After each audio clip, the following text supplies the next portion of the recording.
Strongman Personal Finance. If you like my videos, and yes, I'm brandishing a sheathed knife in your face. If you like my videos, you better hit the like button, and you better subscribe to my channel and hit the bell button for notifications, okay?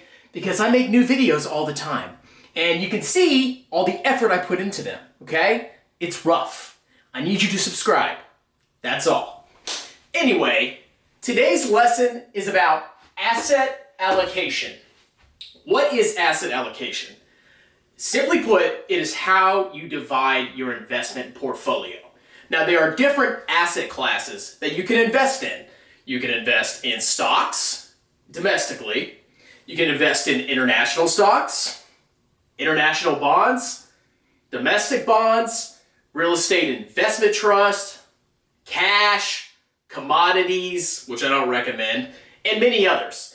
There's a bunch of different asset classes out there, and you need to determine how you're going to set up your portfolio and how you're going to weight each one of those asset classes in your portfolio. All right?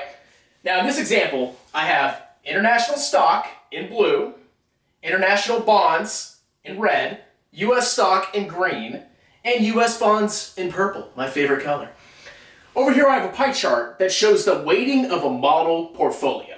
So imagine this is a $100,000 portfolio. A big chunk of it, I have invested in U.S. stock. A big chunk, I have invested in international stock. And then a small little sliver of international bonds and domestic bonds, okay? This is an example portfolio. Now, one thing I want you to keep in mind is that everybody's asset allocation is going to vary. Everybody should not have the same asset allocation because there are a lot of factors that play into it. For example, factors, your age. How old are you? Are you close to retirement? Well, then maybe you shouldn't have such a heavily weighted portfolio in stocks. Maybe you should have a lot more bonds as a percentage of your portfolio, okay? Time horizon. How close are you to achieving your financial goal? You can have any financial goal. You could be saving for a down payment for a house. Maybe you put all that in cash. Maybe you're 30 years old and you're going to retire at 62. You have a 32-year time horizon, all right? Different investments are appropriate for different time horizons, and each goal that you're saving for should have a different asset allocation depending on your time horizon. Risk tolerance. How much risk are you willing to tolerate? For example, if your portfolio crashed 50% in the next 2 weeks, would you panic and sell your portfolio? Or would you be able to ride it out and keep your stock and bond holdings and not sell? If you're one of those people that freaks out and tends to sell when the market's down, which is a bad thing to do, then maybe you shouldn't have as much stock weighting in your portfolio. Maybe you should have more bonds. If you're young and you don't care if the stock market crashes because you rightly understand that as the market crashes, you're getting shares on discount, well, you can get a lot of bonds in your portfolio, or correction, a lot of stocks in your portfolio. You could have 100% stocks if you wanted to take that much risk, okay? Another thing to keep in mind, stocks over the long term have seriously outperformed bonds. Stocks crush inflation. I believe the latest number for U.S. stocks is over the long term, after inflation, they return 7% annualized, okay? Bonds, maybe 1%, 2% higher than inflation. So you really need to consider for the long term what your asset allocation should be. If you're investing for the long term and you have a high risk tolerance, you could maybe do 100% stocks. Does that make sense? Another factor, your personal preference, okay? At the end of the day, your asset allocation depends on you. If you're cool with having all U.S. stocks, if you don't believe that international stocks are ever going to keep up with U.S. stocks, which they haven't in the last decade or two, then you can go 100% U.S. stock or a big portion U.S. stock and no international stock. I don't recommend that, but you could do that. If you're bullish on emerging markets, even though they're highly volatile, you could have a lot of emerging markets in your portfolio. It's all based on your personal preference. However, if you're just starting to invest, you have no idea what you're doing, I want you to open a Roth IRA, and I want you to buy a target retirement fund inside that IRA. either from Fidelity or Vanguard.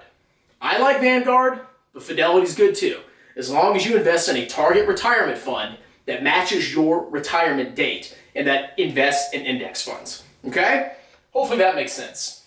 So here we have a pie chart of a potential asset allocation.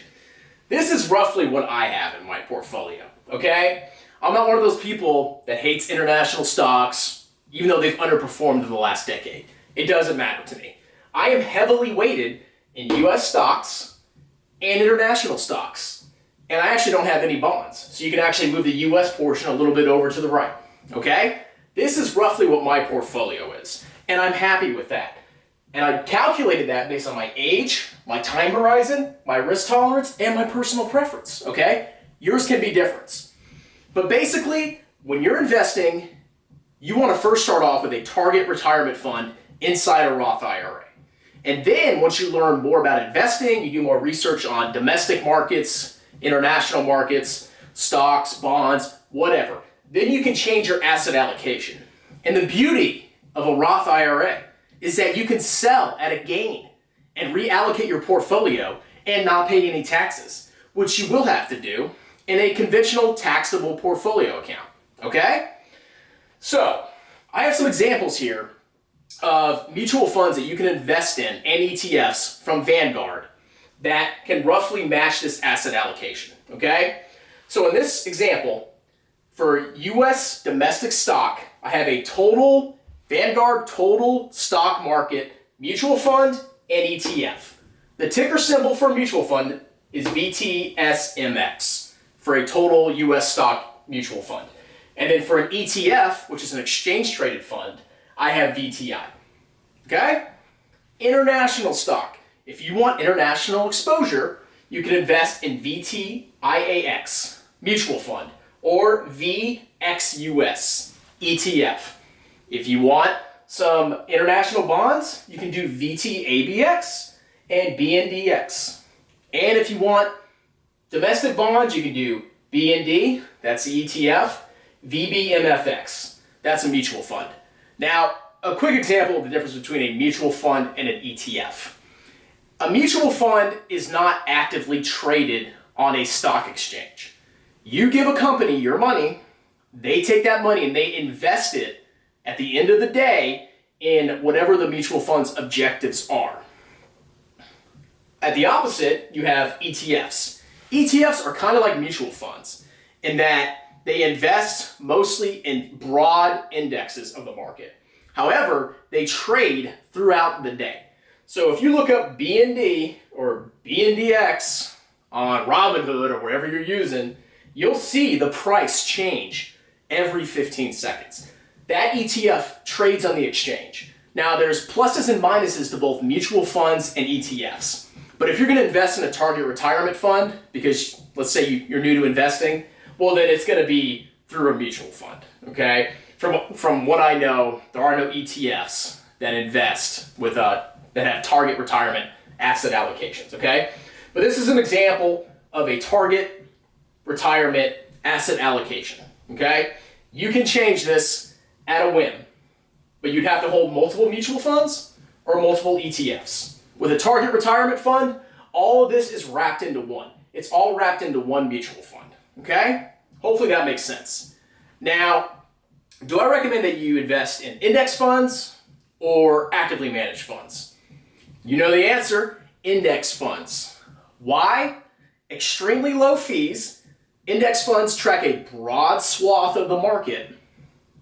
And actively managed funds, they actually pick stocks. So they're incurring trading costs, they're picking the next hot stock, and they tend to lag indexes or indices over time, okay?